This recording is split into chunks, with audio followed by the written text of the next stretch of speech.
Hi, I'm Danielle Smith, president of the Alberta Enterprise Group. In a joint presentation with Common Sense Edmonton, we're interviewing the candidates for Edmonton City Council in the upcoming municipal race. And I'm joined now by Gabrielle Battiste. Gabrielle, thanks so much for being with us today. You're very welcome, Danielle. I'm so happy to be here. Now, I know we're in a transition between old ward names and new ward names. So some may know that you're running in what would be called Ward 5, but tell us the name of the ward that you're running in. So I am lucky enough to both live, work, and run in Ward O'Damon. And O'Damon actually is the Indigenous word for heartberry, which is very apropos because it does represent the heart of Edmonton, the core of downtown and surrounding communities. All right, let's talk about some of the reasons why you decided to run for city council at this time. Give us a bit of your background and experience and why you think you'd make a good council member. Sure. So I am a lawyer. I have been practicing law, still not perfect at it, for 25 years, all across the prairie provinces, Manitoba, Saskatchewan, and now Alberta. I've worked in all different kinds of positions, but what gives me the skills and experience to be able to take on this role is I've overseen and helped govern a national banking organization. So I have quite a deep understanding of finances. I've helped to run in Alberta 12 interrelated oil and gas companies. So I have an understanding of the economy surrounding one of our most important resources. And I was there when we had our oil crash. So I understand the hardships that people are going through as a result of that. I've also worked for the federal government, the provincial government, and this municipal government. With this particular province, I worked in environment and parks as chief risk officer, general counsel, and actually worked with our new city manager, Andre Corbold. And I also, for a period of time, ran the police commission here in Edmonton as well. So I have an understanding of the police matters. I have a pretty deep understanding of the municipal issues. And currently, I not only own my own law practice where I provide free legal services or deeply discounted legal services to not-for-profits or women who need help, but I also have a consulting company where I provide training to municipal councillors in how to do their jobs as governors and overseers to become very effective and efficient and practical in working with their administration to get the job done. You've got a broad range of experience. And so tell us what it is that you feel most passionately about. What are the main issues that you're hearing about in your ward? Well, part of what really motivates me to run, which leads me to focus on issues, is that I have a 27-year-old son who currently lives with me. He goes to NAIT, which is a university school in our ward in game design, but he is a cancer survivor. He has type 1 diabetes. He's also autistic. So what I would like to see for Edmonton is a place where students and young professionals, and I'm quite passionate about this, have a world of opportunities for them so that they can have affordable housing, that they can have accessible access to all of the services they need in their community, and especially safe, effective, and reliable transit, and that they have opportunity for good employment and to be able to enjoy what our community has to offer. We have a lot to offer here in Edmonton. So my focus is on professional and young people being able to have inclusive opportunities as well, and also on making sure that our economy becomes vibrant and we see growth coming out of the pandemic. All right, you put a lot on the table there. Let's begin by talking about the relationship that you would have with the administration. What do you see as the principal role of the municipal government? I think there has been some criticism that councillors do get distracted on other issues and aren't focusing on the main business. How do you see the role of government? So as you know, Danielle, councillors are governors and overseers. And the administration, through the CAO, who's their only employee, is the one that implements their strategic vision. Councillors have a role to set the culture of the organization, and that's something that's very important to me, and to move forward with focus and purpose. So in the past, I believe, council has been quite in conflict with itself, and even the current city plan has a bunch of conflicting high-level visions. And so going forward, especially in this critical 4-year term coming up, I would like to see council collaboratively focus on several areas that they want to accomplish in order to help us come out of this pandemic. All right, let's then talk about what that might look on the operating side. We'll get granular, and then we'll get to talk about some of the bigger issues, because one of the big issues you face as a city councillor is managing operational expenses. One of the biggest operational expenses is, of course, the salaries and benefits for staff. So there have been some criticism, I think, that we've seen a growth in the middle management, increasing 22%, supervisors increasing 19%. Do you think the city's spending money in the right place? Well, that's a big question. I mean, they're spending money in the right place is always a very difficult challenge. So again, if we go back to being focused with purpose, you really need to choose those areas where you want to put your resources. And personnel are always the number one cost in any organization. There's no denying that. Edmonton in particular, though, has extremely high personnel costs. And moving forward, that's not sustainable, to be quite frank.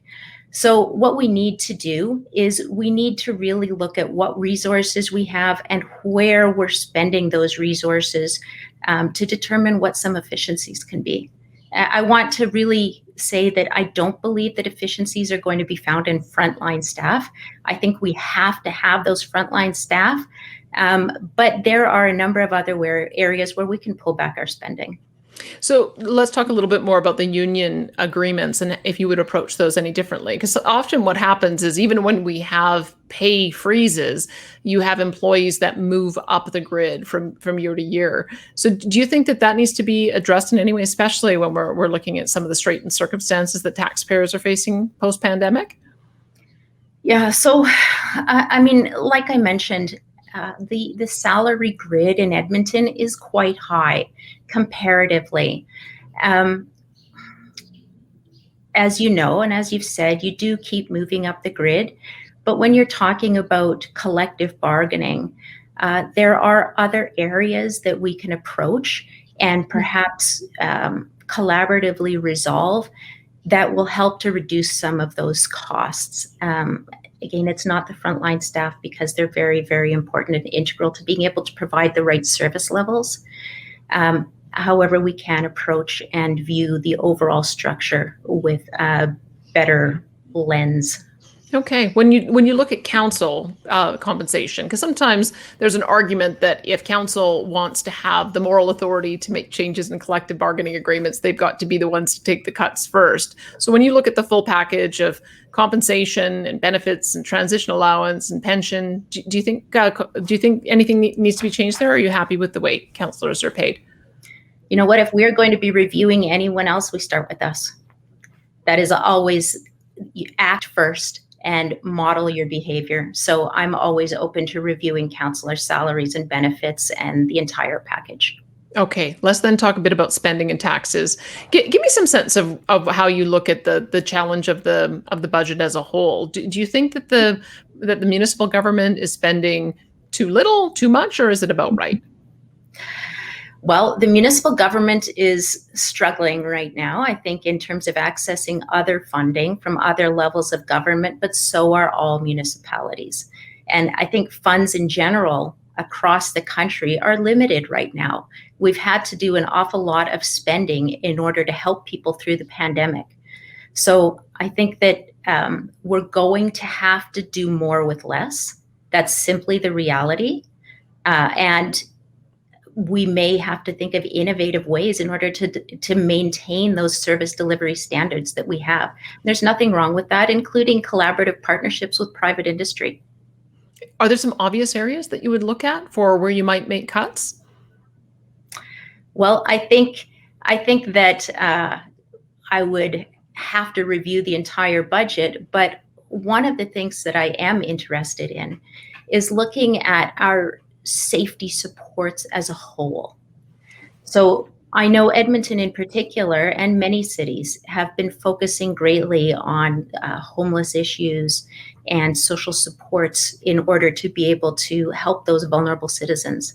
So when you look across that entire spectrum of policing, fire, city operations, money given to social agencies and community league involvement, I think that really needs to be looked at comprehensively, and whether we're offering the right people at the right time in the right place with the right resources.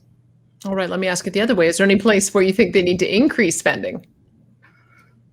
I think they need to increase spending in terms of business supports.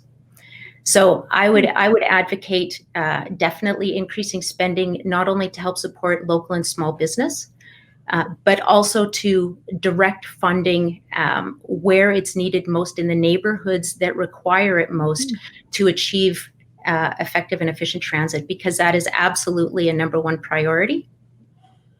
All right, I want to ask you how you would go about doing that, but let me just, before I leave spending, let me just ask you one more question, because the city auditor's report showed that operational spending has grown in excess of inflation and population growth increases, 36% above and beyond what population inflation would have been in the last 20 years. So do you think that's a problem? And if and what, if anything, would you do about it? Yeah, operational spending is always going to be a problem. It's a lot easier to access capital than it is to access operational support, as I think everybody knows. And so that's where it's so critical that we get these partnerships and collaborations right, because the city cannot have its fingers in every pie. That's just not the way that we can run this. We need to be able to bring in other parties to help us deliver services that our citizens need. Okay, let's go to the issue of taxes. Let me start, though, by jumping off what you had just said about providing supports for businesses. There's lots of ways you can do that. You can provide tax breaks. You can provide direct subsidies. You can provide tax holidays. Give me an idea of what that would look like in your world. Well, you've listed a number of them. I mean, currently, right now, for instance, there are some things that we can do that cost less money. So one of those is we have an existing downtown recovery task force that we've instituted as a result of the pandemic. We can formalize that moving forward to be a reporting structure to council and to continue operating as a committee and a more formalized advisory board. Number two, we need to be able to get the city to yes. So that's a change in culture. And that is very important to me. It starts at the tone at the top with council, and it gets driven down through the CAO all the way down through the levels of operations. And getting to yes means that instead of being a rule-based body where someone comes to us with a business idea and we say, sorry, you don't check all the right boxes, go back and come back to me when you do, then people act as facilitators. And you flip that script and you say, how can I help you achieve this? What are some of the amendments that can be brought to council to achieve this in our current bylaws? How can I help support with potentially giving you innovative access or access to innovation in materials so that you're not so structurally bound? And one of the things that I think is really important is transparency throughout this process. So personally, I would push to see the CAO's performance plan being outcomes based. Talk to me, leadership. Yeah. So tell me a little bit about how you perceive that collaboration that that Edmonton's having with adjacent municipalities on business attraction. What do you hope comes out of that? So, I mean, I would hope that we can get large scale innovation and business to come in that really benefits all the surrounding communities. So to that end, I've heard a couple of really great ideas actually from industry. One of the more recent ideas that is more difficult to implement is having Calgary and Edmonton really collaborate. And as opposed to compete. Yes, I know. And become that Alberta Center for Excellence, because there are different things that each of our cities offer that we can leverage one to the other. So for instance, there are developers that are helping in the background to bring large scale enterprises into either Edmonton or Calgary.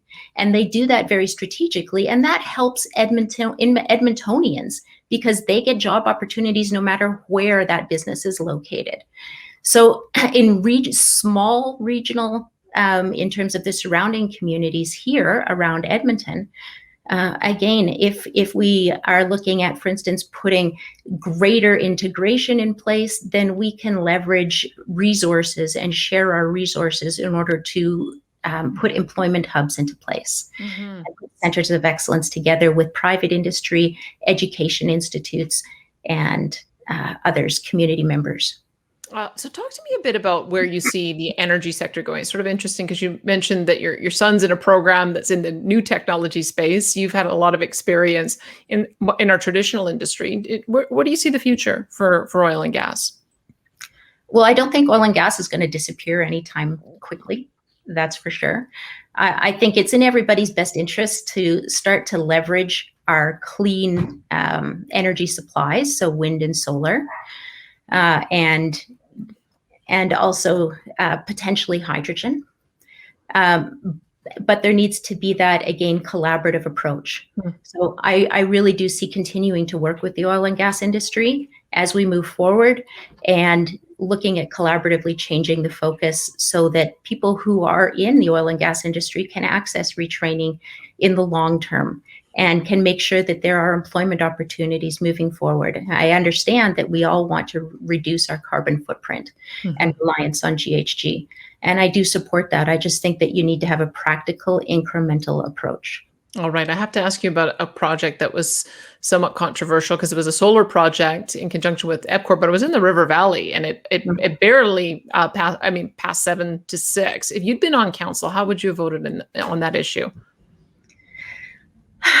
It's hard to say because I wasn't there and I don't have all of the supporting documentation.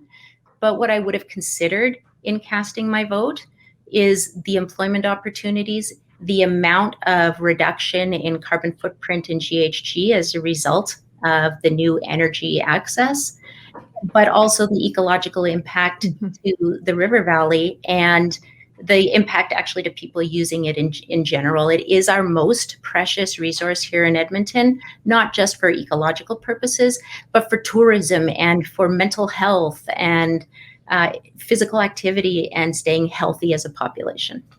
All right. I don't know if it's ever going to be revisited, but thanks for giving me the answer on that.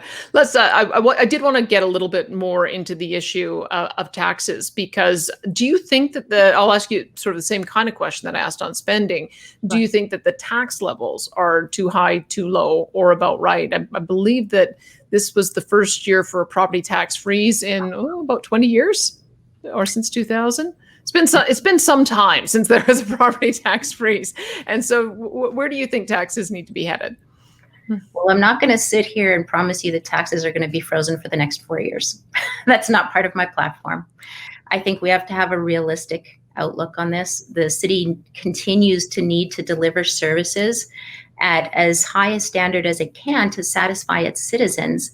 But taxes can increase incrementally. So we can always look at the best way to do that while taking into consideration feedback from our citizens and from our businesses that use the services to determine what service level do you want? What are you willing to give up and say no to in order to be able to reduce your taxes? Because that's the hardest part of any councillor's role. What do you say no to? And it's helping the citizenry understand that in order to reduce taxes as we move forward, there are things that you're going to have to give up in terms of standard of living. Where would you prioritize if you were to look at giving a tax break, on the residential side or on the business side? That's a tough one. I understand, and for instance, in my ward in O'Damon, people are saying we're paying such high taxes when we have so much social disorder and we don't feel safe. And so potentially there's a way to look at that in terms of community safety grants. So increasing the ability to protect your own property, putting fencing up, getting video cameras, all of that kind of thing that would help offset those feelings for the high taxes versus the community safety issue. However, you also have businesses who are closing because of the pandemic, or industry who's really feeling the strain and the squeeze right now between cost of materials and their ability to generate an income and stay here in Edmonton, because there's a very slim profit margin right now. And we want to, I think what we can't lose sight of is that industry builds our city. And small and local businesses build our city. They drive our economy. And so we also really need to be cognizant of making sure that they have access to supports as well. All right. Let's talk a bit about new revenue sources, because this comes up from time to time. The notion of city charters, there's a conversation about whether that should include new taxation powers. Is that something you would support? Does the city need new mechanisms to raise revenue? Yes. What kind of things? What kind of things would you look at? What do you think would be acceptable to Edmontonians?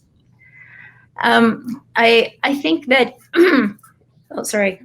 Let me just grab a glass of water here.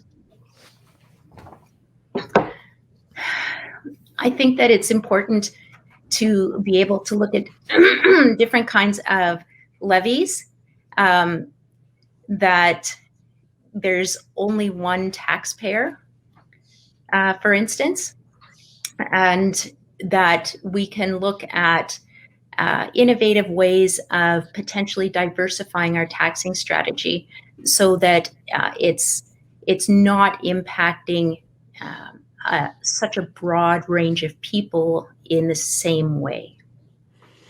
So let me ask a question about whether you think there needs to be a shift of the education portion of property taxes that goes to the province. Is that one potential source? Absolutely.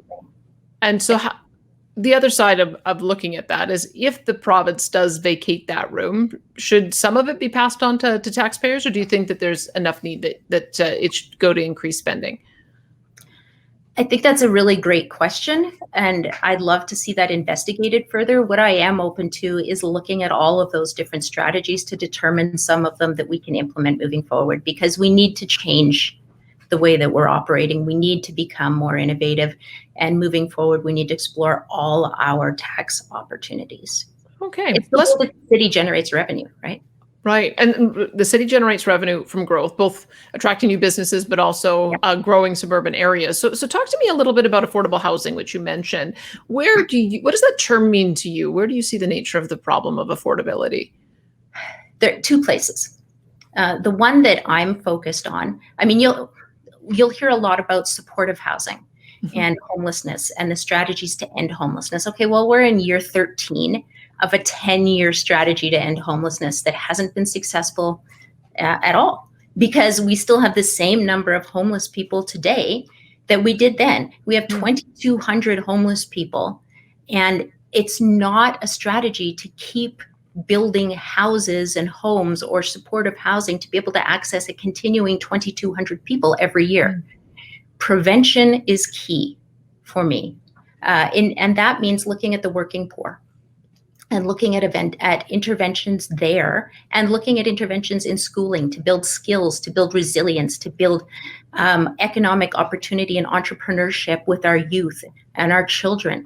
It's intervening with pregnant mothers who are homeless to make sure that the generation that they're raising have a place, have security, have safety, and they don't know the same life that their mothers have had to endure. So it's getting to those people who can, that we can stop this continual cycle that we're stuck in right now. And so looking at the working poor and offering them affordable housing, which means that there's housing that they can access, that they're not continually paying these high mortgages and then ending up on the streets as a result of loss of jobs and downturn in economic situations. Affordable housing to me means near market housing. So one of the things that I do is I sit on the Capital Region Housing Board here, formerly known as Capital Region Housing, now known as CVITA. And we offer near market housing, we offer market housing, and we offer deeper discounts, supportive or not supportive, but more affordable housing. And that's done in a combination of, some of our efforts are with private industry. Some of our efforts are with nonprofits. Some of them are government funded, obviously. But the more opportunities that you can leverage with allowing private industry to potentially give them more access to less restrictions. So getting to yes again and saying you can use a different kind of materials than what's set up in our super, super high standards, and saying that you can build this kind of housing in this area because it's going to be more affordable for people, and giving them that opportunity so that we do increase that kind of affordable housing for the working poor, and that we also still continue to maintain some supportive housing for individuals who are in crisis. Because there's a difference between those individuals who have severe crisis needs, like addiction, like coming out of cycles of abusive homes, and then people who end up on the streets because and are still high functioning and can get employment again and go back if they're given those opportunities. So I really think that intervention and prevention is the most appropriate route. All right. Let me talk a little bit about some of the tension that you have in the development industry. There are those who want to densify and build up and have less greenfield development on the outskirts. But sometimes when you're building out, that's where you can get more affordable housing, because you can build with more density, different type of units, so that the first-time home buyer has access. How do you see that challenge being balanced? So here's where the city is a bit in conflict with itself. One of the areas, they advocate for density and they advocate for affordable housing, but you have to understand the market.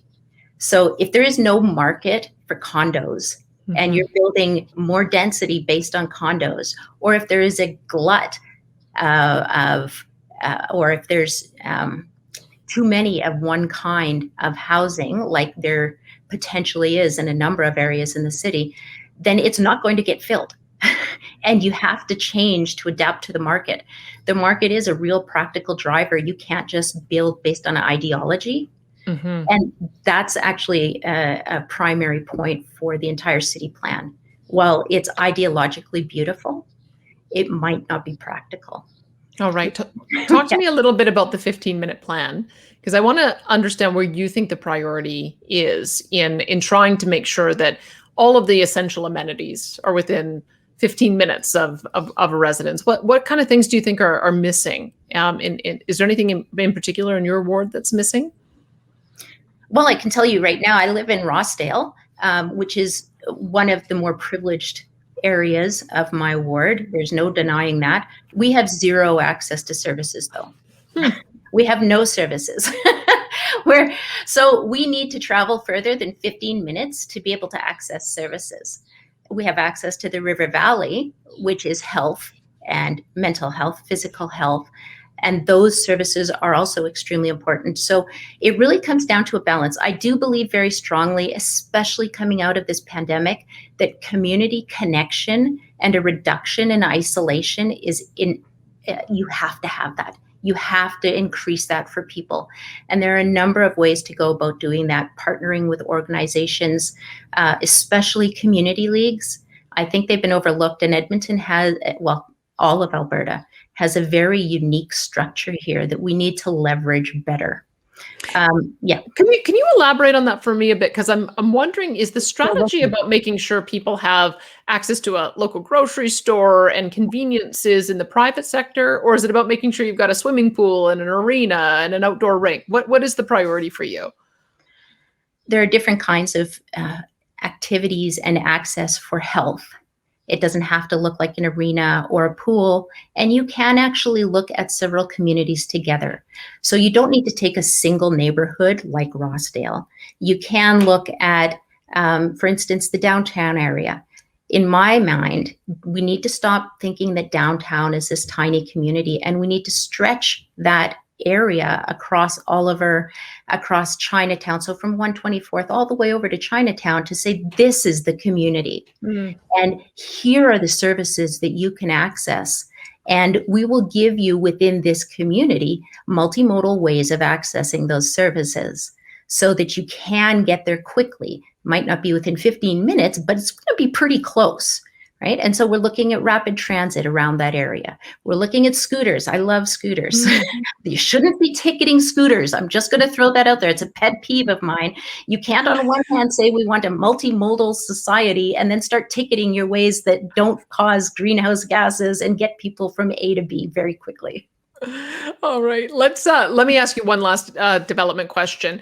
So there was a bit of a conflict years ago about closing down the airport and redeveloping those lands, and I think aspirationally, the Blatchford area had when it started out, it had one vision for it. But I want to know what you think about the approach now, with the city being its own developer. Do you support that continued approach, or would you do something different?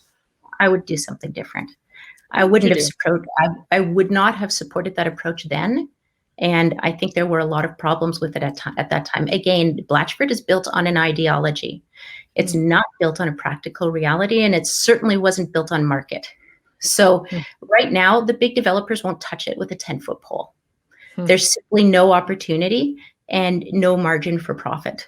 So it's losing money. It's costing us money. And it's sitting there, a prime piece of land in the middle of the city that could have densification, that could have affordable housing. And yet the plan for it is not going to support the market reality. Hmm. So I do think that the city should have stayed out of that as the owner and developer of those lands, and that private industry should have been able to take that. All right. Let's go to the issue of infrastructure, and in particular the LRT, because I think one of the big issues is a matter of delays. Do you have any thoughts on how those big mega projects can be managed differently to ensure that they deliver on time and on budget? So many. Yeah, I have some quite specific knowledge about a lot of those major projects, and project management and oversight is quite lacking Hmm. and needs a lot of effort and redevelopment within the city in terms of getting the focus and talent required. Also, again, the city is putting itself in the position of hiring parties to do work and then putting their fingers into what they're doing. Mhm. So saying, well, no, you're doing this and you're warrantying it to us, but we don't think it's good enough. And that puts you in a huge position of conflict with yourself when you're trying to get a project done. So there are a number of different ways that we can change our culture there to get better project oversight and management. Okay, let me ask you, because the city does still have plans to build multiple future LRT Mhm. extensions, the Valley Line West, the Metro Line Northwest, Capital Line South. So you'd mentioned scooters, and it makes me wonder, do you think that this future LRT expansion is something that the city should still pursue, or do you think that there are better ways to be looking at building out the transportation network? Well, both would be my answer, but timing is an issue. So again, when you're focusing with purpose, I think the city missed the ball on the rapid transit solution. Hmm. I think that they've also missed the ball on the electric bus issue. So electric buses are not GHG friendly, and they don't work during the winter months. You can't use them. They don't have a distance range. Hmm. So it's just, again, not building on that ideology, but building on the reality, and looking at getting a rapid transit solution that's quick and gets access to people within neighborhoods who require it, understanding that people out in the farther suburbs are likely not going to use transit to get around, because they will have different ways to do that. I think building out the LRTs is a great idea. I think, and we're actually locked into contracts on a number of that. Hmm. So that's a hard thing to put a halt on. That's also the practical reality. But we can focus our resources on other things and do that in due course. You Having surprised me. Could Sorry. I just say, get you to go back to the one thing you said, that electric buses are not GHG friendly, and that surprised me. But why do you say that? What do you mean they're not GHG friendly? I think Battery. most people would think that that's the best way of doing it. So go ahead. I mean, in order to run an electric bus, you're using batteries, and there are draws in terms of creating those. It's what's known as dirty electricity. Hmm. So as much as it might appear as a veneer of something that's climate responsible, it, at the end of the day, it's not that great. And there are other ways to do things, and certainly other ways to move large numbers of people if that's what you're looking to do. And I can tell you right now that nobody's going to take a bike lane from Summerside to downtown. That's not going to happen. All right. Let's. I have a few miscellaneous issues to put to you as we're finishing up here. One of the things you'd mentioned is the role you played on the police commission, and in the last year, we've heard the term defunding the police. When you hear that term, what does that mean to you? Well, the way that I've seen it phrased is cut a certain percentage of the police budget right off the top. I don't agree with that. And why don't you agree with that? Because that doesn't, well, A, it's simplistic, and it indicates a lack of understanding of how budgets work, I guess. And B, it's a larger issue. It's an issue. The defunding the police doesn't address the systemic issues that are built into a system. That's not the practical approach. Now, don't get me wrong, the costs of policing, that's the largest line item in the city, are rising and rising and rising and rising, and that's not sustainable either. But defunding is the wrong approach. The right approach, there are two-pronged right approach. One is what I mentioned earlier in the conversation, and that is looking at the safety supports as a whole. Policing, fire, operations, money given to agencies, and involvement of the community league. How can we get those all to be the right resources in the right place at the right time through a collaborative approach and a realignment of resources among all of them?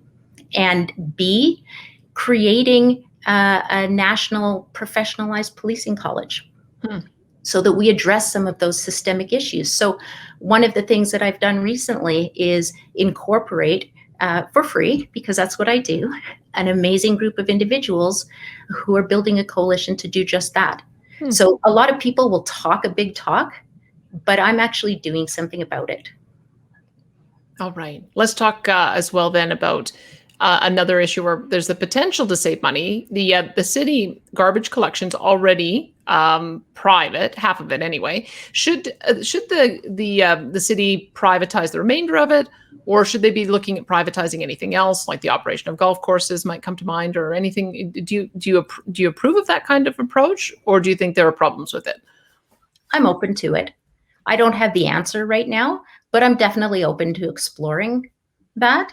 I think that there are both opportunities and drawbacks, and it would really depend on which one we're looking at and what the supporting evidence is that is not just ideological, but practical.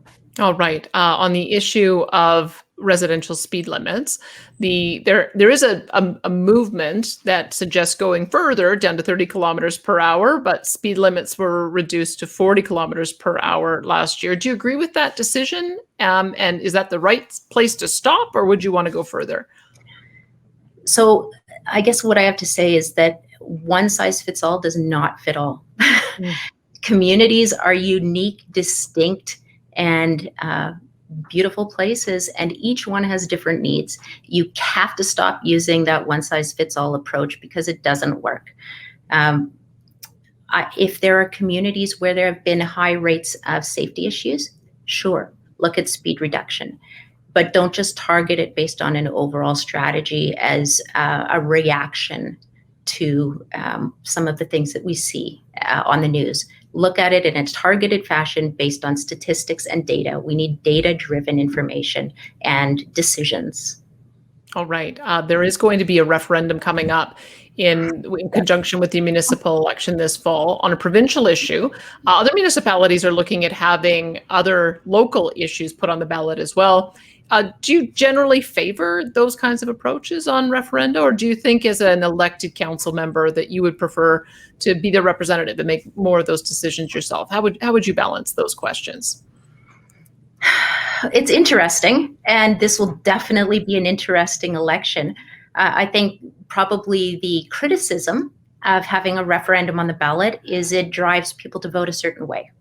That's the criticism that you'll hear, that they may vote municipally based upon the questions that they're asked on the provincial referendum.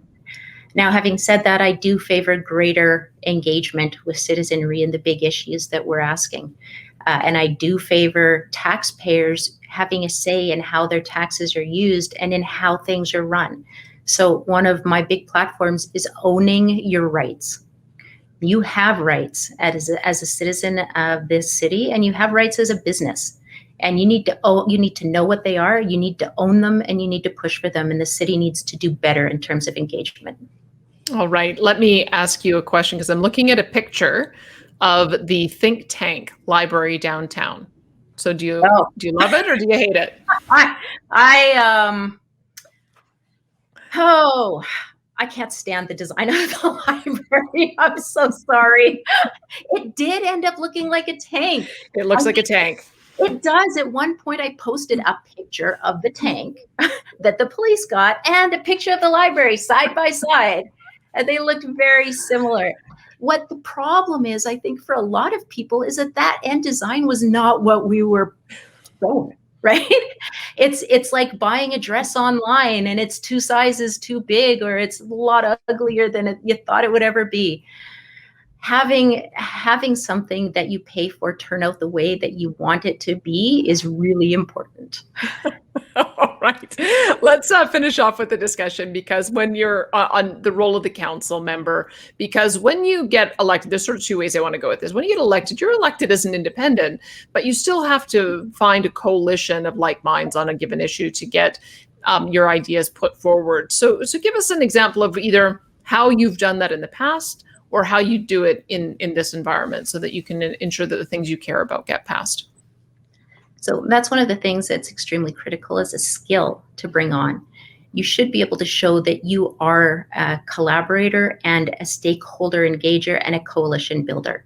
So that is one of the things that I do quite well. For instance, when I was with the police commission, one of the first things that I did was organize for the very first time all of the policing agencies across Alberta, all of them, to get together to talk about sharing resources and delivering a complaint strategy. And right now, what I'm doing is when I speak with organizations, I hook them up with the city manager or council or other organizations to address, for instance, housing issues. So Win House, which has several women's shelters, they're looking at moving to a low barrier shelter on a couple of their shelters.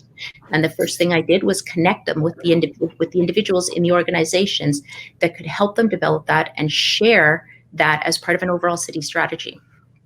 The third thing that I'm doing is I'm working very hard with some Chinese organizations, business organizations, to try and make sure that Chinatown looks forward to a good recovery and a more engaging atmosphere and a safer community, and working with the social agencies there. That's very important to me. And in building coalition on council, I believe in the fact that everybody can come to an agreement. Dialogue is important. You can always agree on a higher level and then make incremental progress as you move forward. You shouldn't have your own, this is my side, I shall never change. That's not how I work.